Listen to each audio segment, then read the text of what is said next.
Hola estudiantes, vamos a comenzar hoy día con la clase de Fisiología Renal. Los aprendizajes esperados para esta asignatura es que ustedes sean capaces de analizar el funcionamiento del cuerpo humano utilizando las bases fisiológicas y fisiopatológicas del sistema renal con un enfoque clínico desde el área de enfermería y el criterio de evaluación va relacionado en el mismo sentido.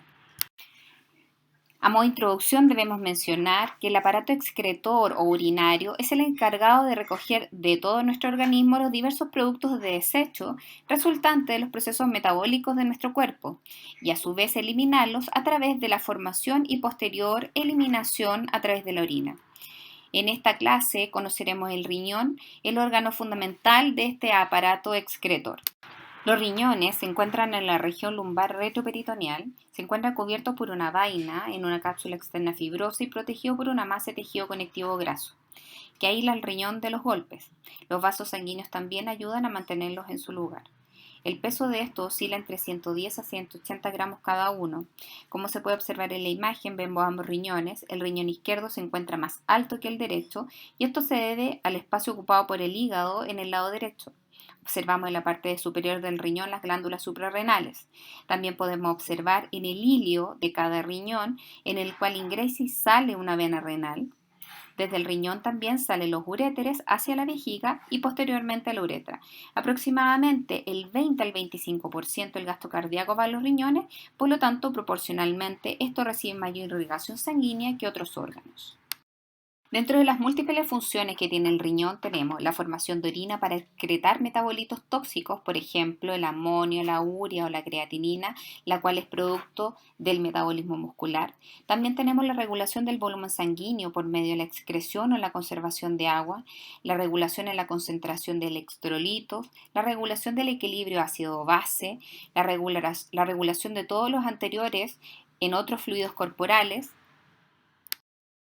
El riñón también regula la presión arterial, la eritropoyesis a través de la eritropoyetina, la producción y la activación de la vitamina D, la gluconeogénesis en menor proporción respecto a otros órganos, por ejemplo el hígado, y también la excreción de algunas sustancias bioactivas que afectan la función corporal, por ejemplo drogas y hormonas. Al revisar la estructura interna del riñón podemos observar la parte más externa del parénquima denominada corteza renal, la parte más interna o médula renal, la cual está formada por la presencia de varios conos con un vértice mirando hasta el seno renal. Cada cono es denominada pirámide medular o de Malpighi y cada vértice de estas pirámides es la papila renal. Este sistema colector de tubos que parte desde las papilas renales se unen en las cálices mayores hasta formar la pelvis renal que continúa con el uréter. Debemos mencionar que la unidad funcional del riñón es la nefrona y cada riñón está conformado por aproximadamente 1.000.000 de estas. En relación a la irrigación del riñón, tenemos que la arteria renal se divide en dos porciones, ventral y dorsal, de las que nacen sucesivamente las ramas lobares, interlobares y arciformes, que transcurren entre la corteza y la médula renal. También se encuentran las arterias interlobulares y de estas nacen las arteriolas aferentes del glomérulo. La arteriola aferente se continúa en el ovillo capilar glomerular y de esta parte la arteriola eferente, que se ramifica originando los capilares peritubulares, de los que surgen los vasos rectos. Todos los capilares peritubulares son postglomerulares. Esto es importante dentro de las funciones que más adelante vamos a ver dentro del riñón.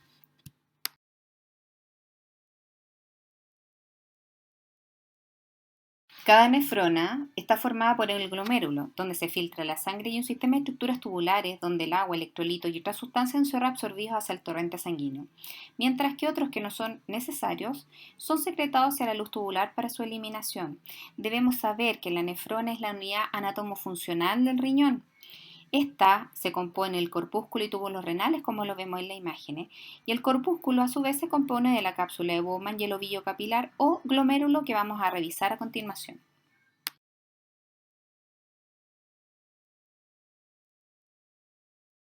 El corpúsculo renal, denominado glomérulo, está formado por un haz compacto de capilares, ubicado en la región central de las células mesangiales, y una matriz circundante llamada cápsula de Bowman. La capa visceral interna de la cápsula envuelve los capilares glomerulares y la capa parietal externa forma la pared externa de la cápsula. Como podemos ver en la imagen, el corpúsculo renal se compone de la cápsula de Bowman y del glomérulo. El líquido y las partículas de sangre se filtran a través de la membrana capilar hacia un espacio lleno de líquido denominado espacio de Bowman. La sangre filtrada en este espacio se denomina filtrado glomerular. La pared glomerular está compuesta por una delgada capa de células endoteliales, una membrana basal en el glomérulo y una capa visceral de células epiteliales alrededor de la cápsula de Bowman. El endotelio de estos capilares contiene fenestraciones que permiten el libre flujo de agua, sodio, potasio y glucosa y evita el paso de eritrocitos, leucocitos, plaquetas y algunas grandes proteínas. Este endotelio fenestrado que se encuentra dentro de la cápsula de Bowman, rodeando los capilares, los cuales se reflejan unos a otros, se encuentran en la membrana basal. Estas estructuras epiteliales, como se ven en la imagen, de forma de unos pelos que se ve en el recuadro dentro de la imagen, se denominan pedicelos. Surgen del epitelio visceral de la cápsula de Bowman. Estos espacios que quedan entre los pedicelos están cerrados por laminilla o slides. Estos pequeños espacios son los que impiden el paso de grandes proteínas hacia el filtrado glomerular. Dentro del glomérulo, en este corte que podemos ver en la imagen, tenemos las células endoteliales que sintetizan una serie de sustancias vasoactivas, vasodilatadoras, por ejemplo, el óxido nítrico, y vasoconstrictoras como la endotelina 1, que regulan el flujo sanguíneo renal.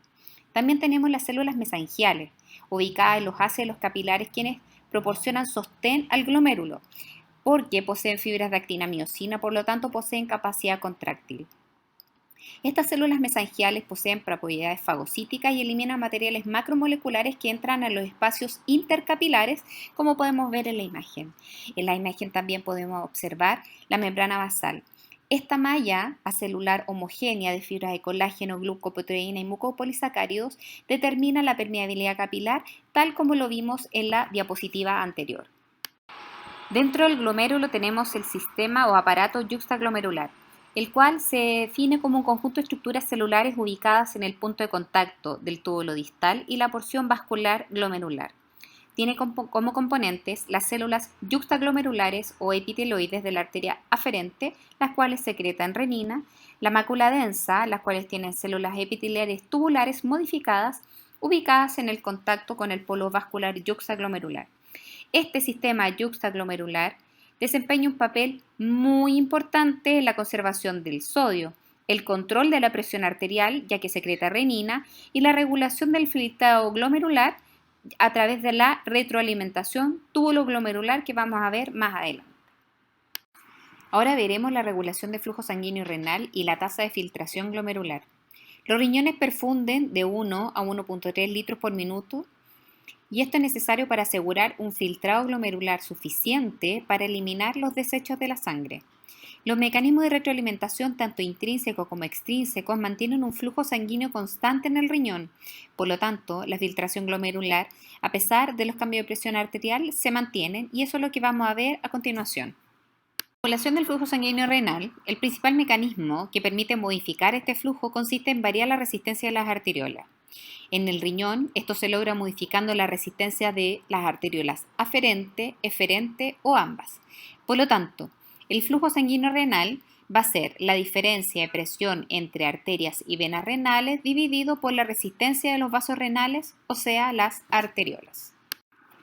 Como podemos ver en la imagen, podemos ver la arteriola eferente, la arteriola aferente. La relajación de la arteriola aferente incrementa la presión de la filtración glomerular y el aumento de la velocidad de filtración aumentando el flujo sanguíneo renal, debido a que ingresa más sangre. Mientras que la relajación de la arteriola eferente, que se ve en la imagen en el borde más inferior, reduce la resistencia al flujo hacia el exterior de la sangre, disminuyendo la presión glomerular y la tasa de filtración por ende. Las arteriolas aferentes y eferentes están inervadas por el sistema nervioso simpático y son sensibles a hormonas vasoactivas como la angiotensina 2. Dentro de los mecanismos de control neural y humoral, hay factores que modifican el flujo sanguíneo renal. Entre estos tenemos el sistema nervioso simpático, por ejemplo, la estimulación de receptores alfa-1 noradrenérgicos de arteriolas aferentes y eferentes que causan vasoconstricción, la angiotensina 2 que causa vasoconstricción y tiene gran influencia sobre la tasa de filtración glomerular, y las prostaglandinas que causan vasodilatación y modulan la vasoconstricción producida por la noradrenalina y angiotensina 2.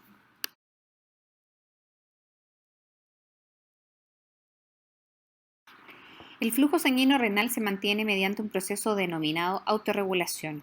La finalidad de este es mantener un constante filtrado glomerular y permitir la regulación de solutos y la excreción de agua. Existen dos sistemas que son responsables de mantener este flujo renal constante y el filtrado glomerular: el miogénico y el mecanismo de retroalimentación túbulo-glomerular, que vamos a ver a continuación. El mecanismo miogénico es sensible a la presión, por lo tanto, depende de la propiedad intrínseca del músculo liso vascular que hace que se contraiga cuando se dilata. En consecuencia, cuando la presión arterial se eleva, la arteriola aferente se dilata, el músculo liso se contrae, y cuando la presión baja, el músculo liso se relaja.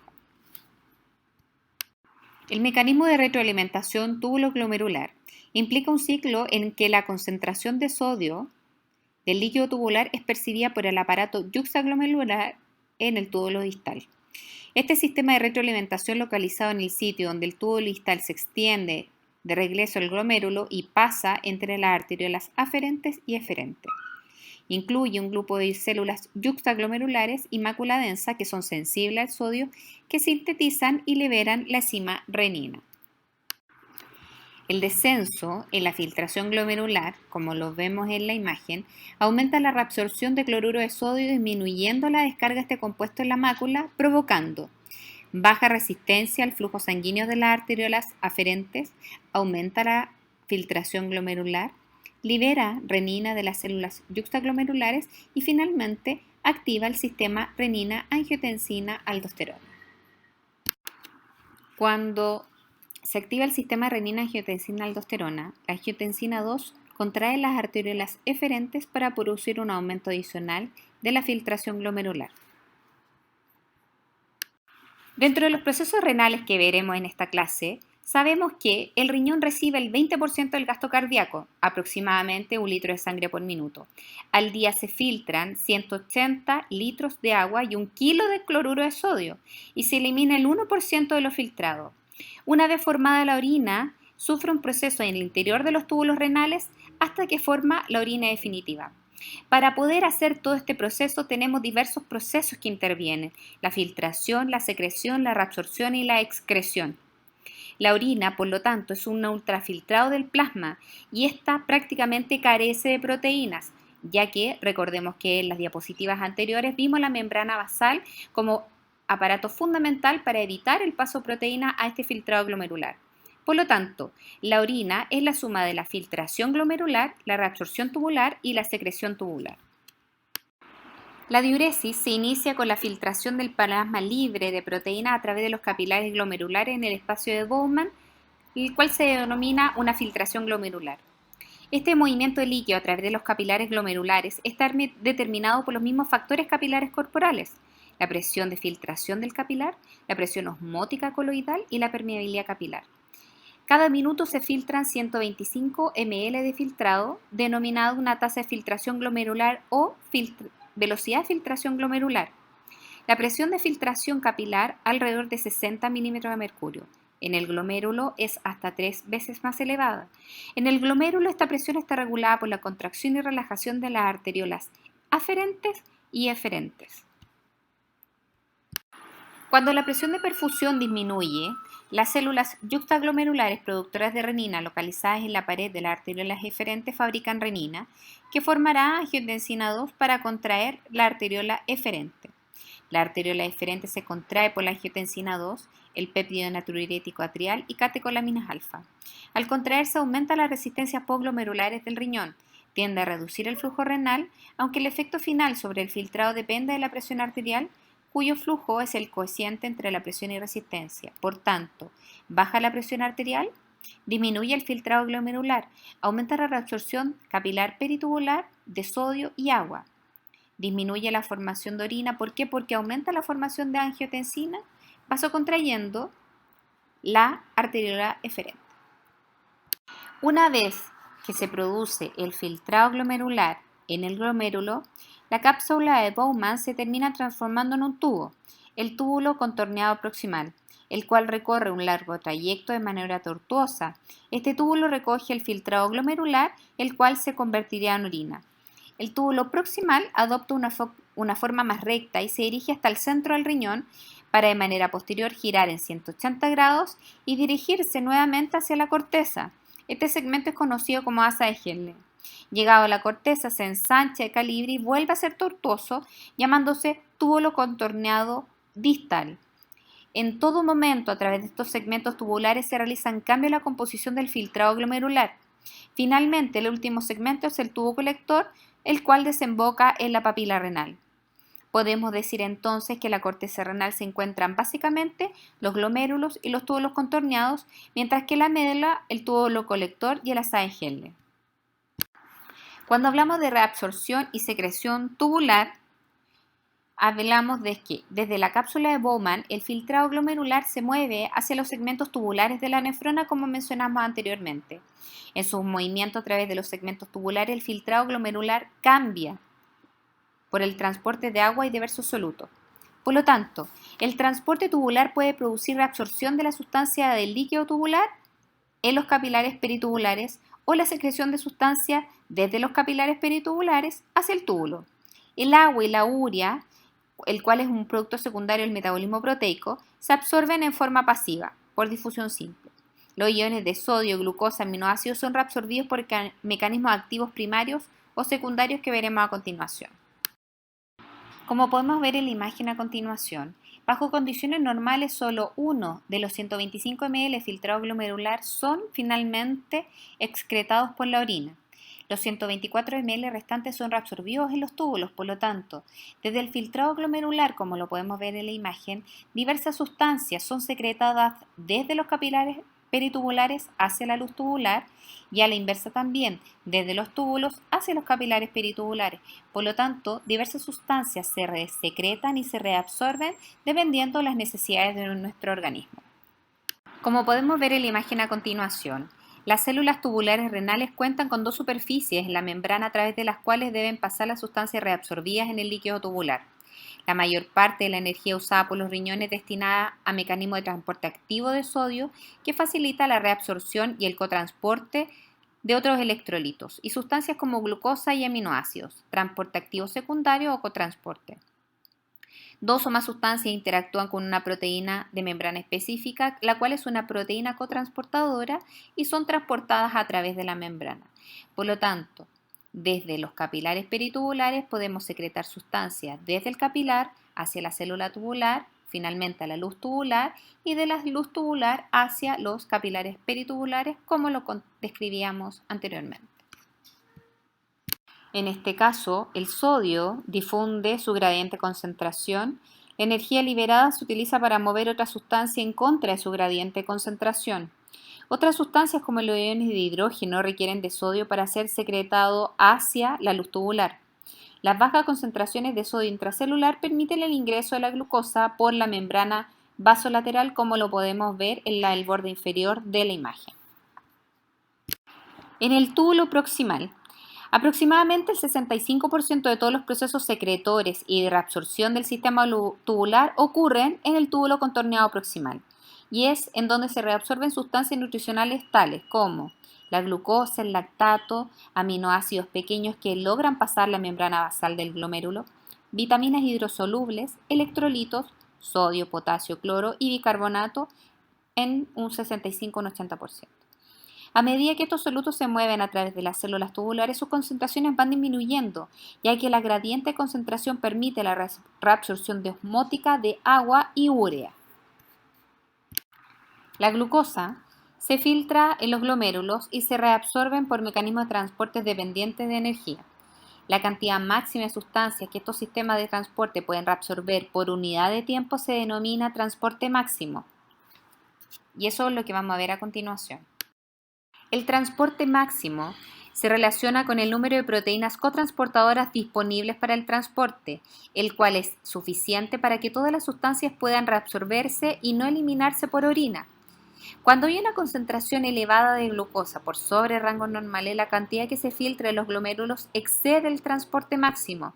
Y finalmente, como podemos ver en la imagen, cuando se excede, la glucosa se excreta a través de la orina, tal como aparece en la imagen.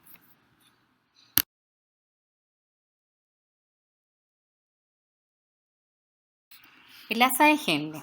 El asa de Henle se origina en la unión córtico-medular que se hunde hasta la papila y vuelve a subir hacia la corteza. Tiene dos porciones, la delgada descendente, como lo pueden ver en la imagen, y la gruesa ascendente. El asa ascendente es impermeable al agua. Tiene un sistema apical de contransporte de sodio, 2-cloro y potasio y reabsorbe el 20% del sodio y del cloro filtrados, y el agua permanece en el filtrado. La disposición de horquilla genera un gradiente de concentración desde las zonas más profundas, o sea, la papila, hasta las más superficiales en la unión córtico-medular. Como el asa ascendente es impermeable al agua, el cloro y el sodio pasan al asa ascendente y al intersticio sin acompañarse de agua. Este mecanismo se conoce como mecanismo de contracorriente. Por lo tanto, en este segmento los solutos son reabsorbidos y como resultado el filtrado se hace más diluido y se prepara para ingresar al túbulo contorneado distal, llamado segmento diluyente.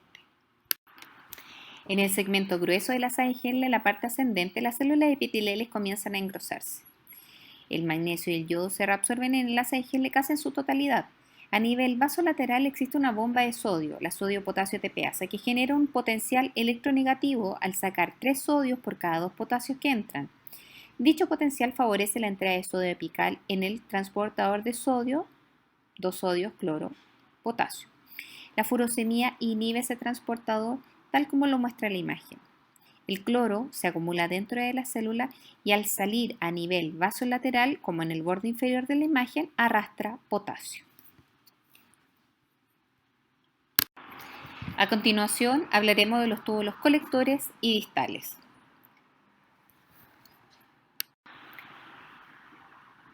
El túbulo distal y colector están a continuación del asa de Henle. Es impermeable al agua, por lo que al seguir reabsorbiendo cloro y sodio diluye la orina. La mácula densa en este segmento es responsable de la retroalimentación túbulo-glomerular dependiente de sodio mencionada anteriormente.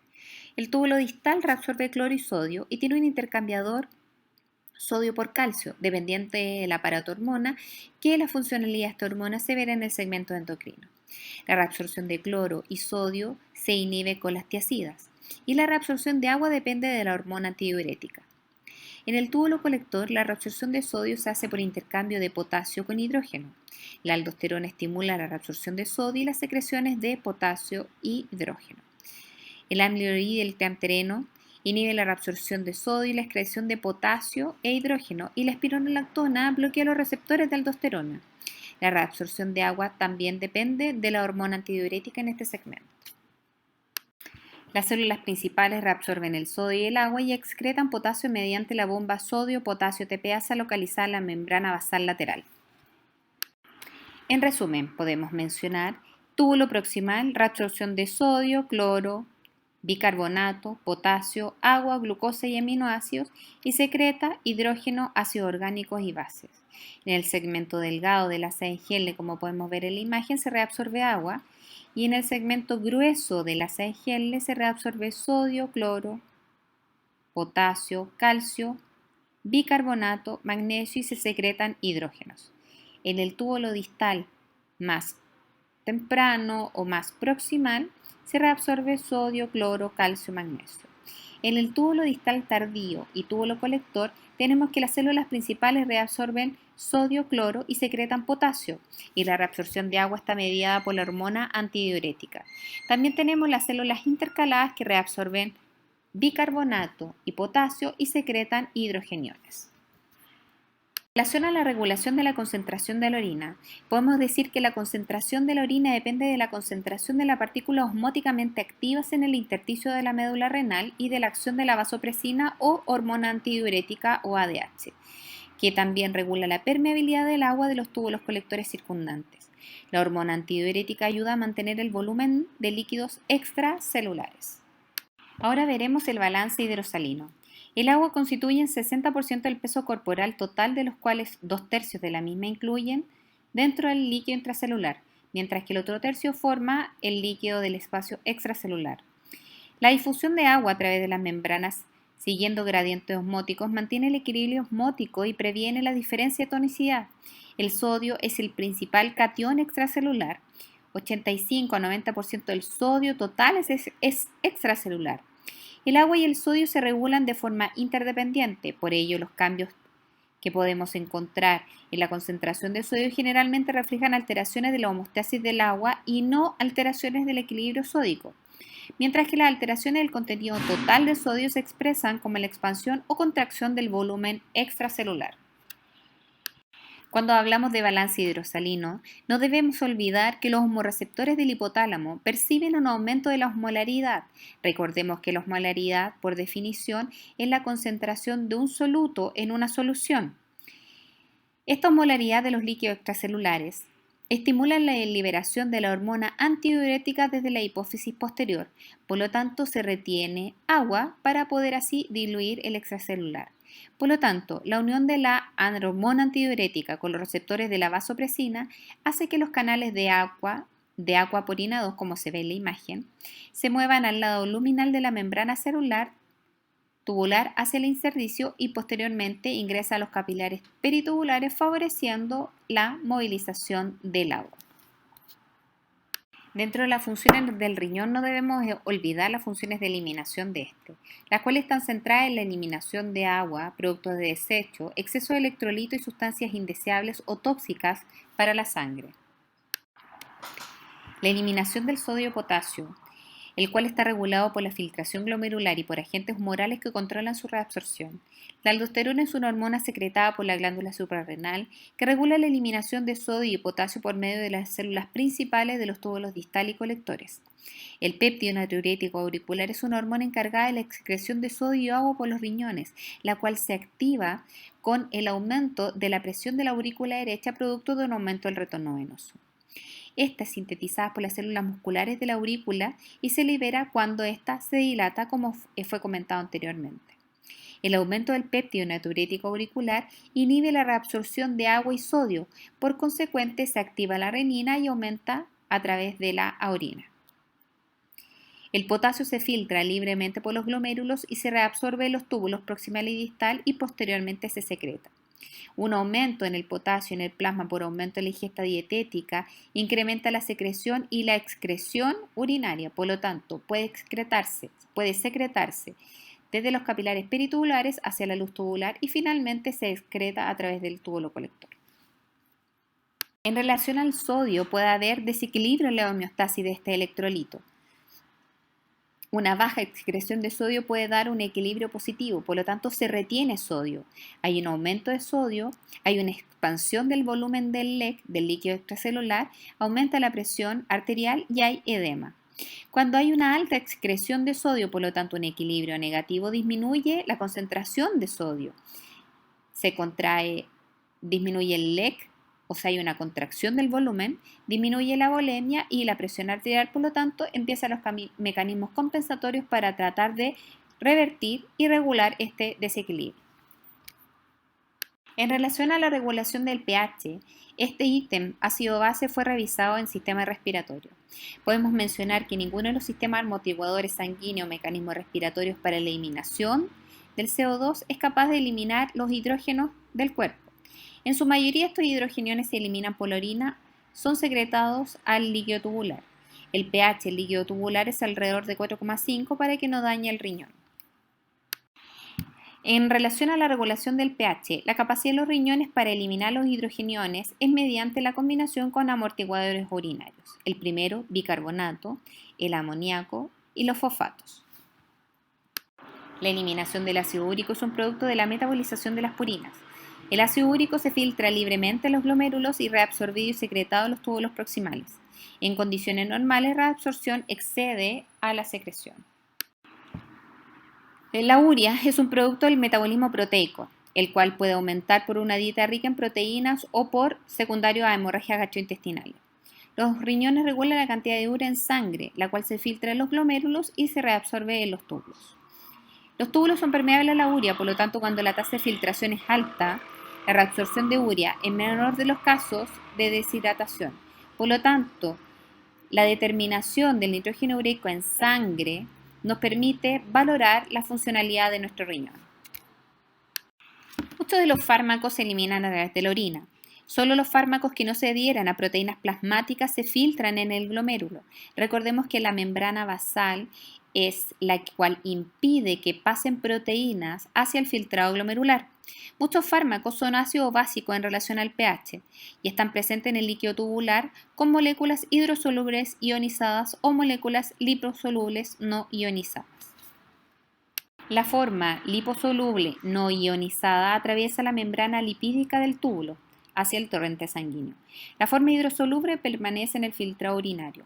Ambos dependen del pH urinario. La diuresis alcalina o ácida puede utilizarse para incrementar la eliminación de los fármacos en la orina. El riñón también posee funciones endocrinas. Además de regular los líquidos y electrolitos corporales, actúa como un órgano endocrino mediante el mecanismo de renina-angiotensina-aldosterona descrito anteriormente, mediante la secreción de eritropoyetina, la cual estimula la diferenciación de células troncales de médula ósea a eritroblastos y favorece la producción de hematíes, y la vitamina D activa, que favorece la absorción intestinal de calcio y fósforo. El sistema renina-angiotensina-aldosterona. Este sistema regula la presión arterial al controlar principalmente el volumen sanguíneo. Es mediado vía hormonal, por lo que es más lento que el sistema del reflejo vasoreceptor, como podría ser el péptido natriurético auricular. Se activa en respuesta a una disminución de la presión arterial. Un efecto muy relevante es el de la aldosterona, quien produce un aumento de la reabsorción de sodio a nivel renal, y además la angiotensina 2 produce una vasoconstricción arteriolar. Dentro de la múltiple funcionalidad del riñón es necesario poder determinar esta. Para eso podemos determinar tasas de filtración glomerular, creatinina sérica, BUN y orina completa viendo proteinuria, densidad y osmolaridad. Este apartado sobre las pruebas de función renal se verá en el apartado de fisiopatología asociado como método diagnóstico para las patologías que veremos a continuación. En este apartado podrán ver la bibliografía utilizada para elaborar esta clase. Nos vemos próximamente.